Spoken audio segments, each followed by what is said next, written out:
Okay, today's repair project, or possibly attempted repair project, is this 43-inch Samsung plasma TV manufactured March 2011. It's already taken a dump, no surprise. This set belongs to a friend of a friend, and he wanted me to look at it for him. Apparently it was working fine one day, and the next day it wouldn't work. When I tested it, all it would do is the relay would click on and off a bunch of times, and nothing else would happen. Well, I got checking around.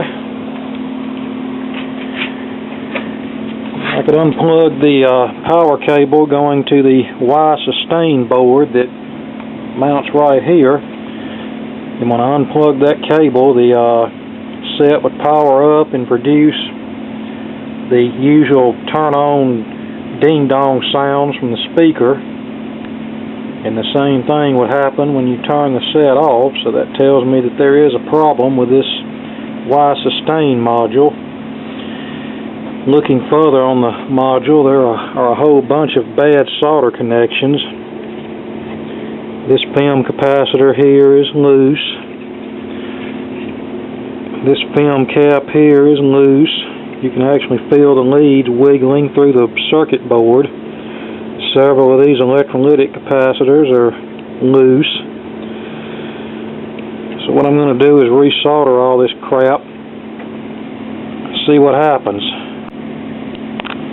I was talking to a TV repair friend of mine last night, and he told me a lot of times on these plasma sets, the buffer module, which is this board here, will take a dump and take out both sustain modules, this one and this one over here.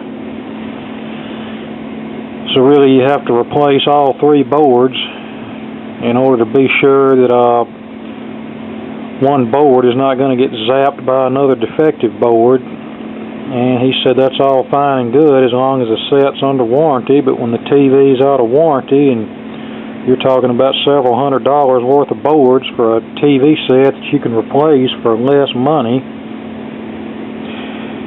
And yeah, this is just another example why I will not buy one of these flat screen TVs. I will continue to use my old CRT televisions for as long as I can feed a signal to them. And people can disagree with me all they want to. I don't care. You have a right to your opinion. I have a right to mine. But my old CRT sets, I can keep them going for decades.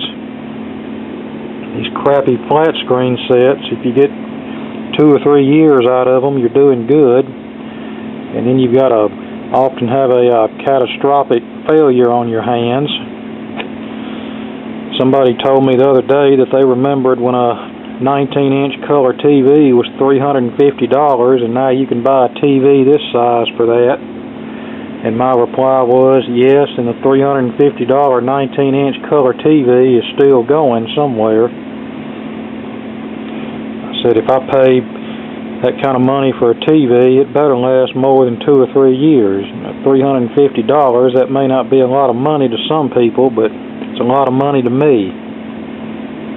And if I pay that much for a television set, I don't want to be throwing it in the dump in 2 years. Okay, enough of my ranting about modern TVs versus the old technology. Let me resolder the bad connections on this circuit board and see what happens. Okay, I have everything resoldered that looked questionable. And I'd say when you have component leads that are physically wiggling whenever you flex the component, then I would say that's a questionable solder connection. Now we'll go put the board back in the TV and see if we get lucky. I'm really not counting on it. Okay, we're all plugged back in. Let's fire it up and see if it works or burns. Okay, applying power.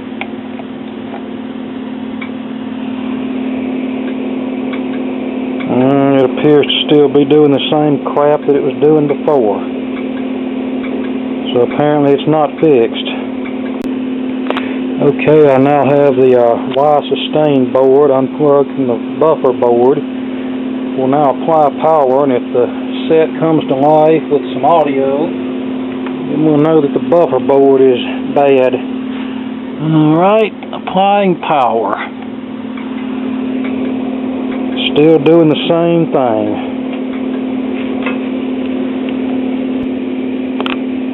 Okay, we seem to have developed a little bit different problem. Before, I could unplug this Y-sustain board and the set would come on with audio.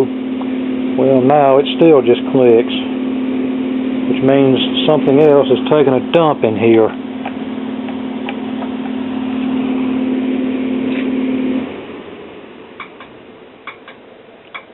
Hear that?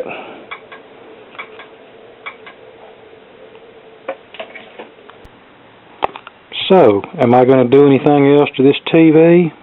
Nope, sure not. I'm going to give the owner his two options. Either he can come get it and throw it away, or I'll throw it away for him. But I know I'm not going to get financially involved on replacing multiple boards in this television set just to have the thing crap out in 6 months, or a month, or a week, or a day, and then I end up having to eat this thing. But I can pretty much promise the owner that even if I get this set going, it is going to crap out again in short order. So the best thing for him to do is to go buy a new television, take out the extended warranty on it, get his 3 to 5 years out of it, and when it dies, junk it and go get another one. Or better yet, go to the thrift store and get an old-fashioned CRT television that can actually be easily repaired when it dies and will likely last a lot longer than this thing will.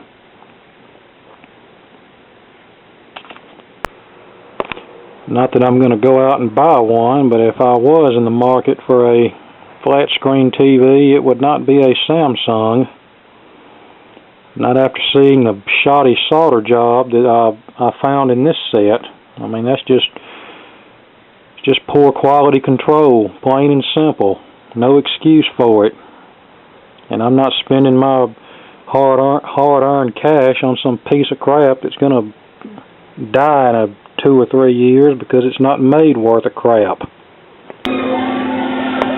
But yet we have this classic wood grain plastic cased Sylvania 19-inch color TV from 1982.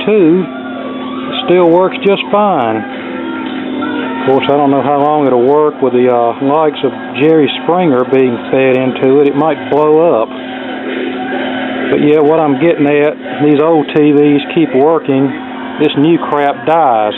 But yet these older TVs, oh, that would be too embarrassing to have sitting up in your house today. I mean, who would want to invite the gang over to watch the ball game on Sunday afternoon on something like this? I mean, how embarrassing. But it's not embarrassing for me. I grew up watching a 19-inch TV like this on a little roll-around cart, and we survived, and